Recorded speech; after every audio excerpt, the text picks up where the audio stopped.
వాడటం బిగించేసాం ఆ రోజున.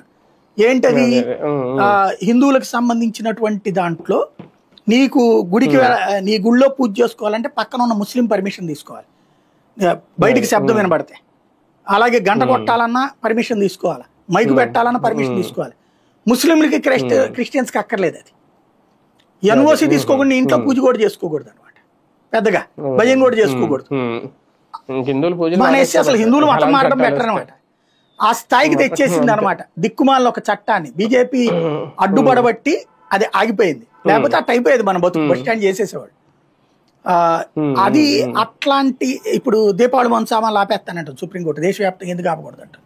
ఏంటంటే హిందువుల విషయంలో ఏం చేసినా ఎవడేం బేకడు, వాళ్ళు కులాల వారికి తిట్టుకు చేస్తారు, కలిసి జాయింట్ గా ఉద్యమం చేయరు.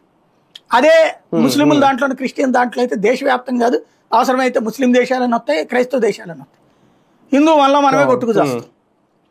ఈ రూట్ లో విస్తృత విశృంఖల అధికారాలు ఆ రోజున.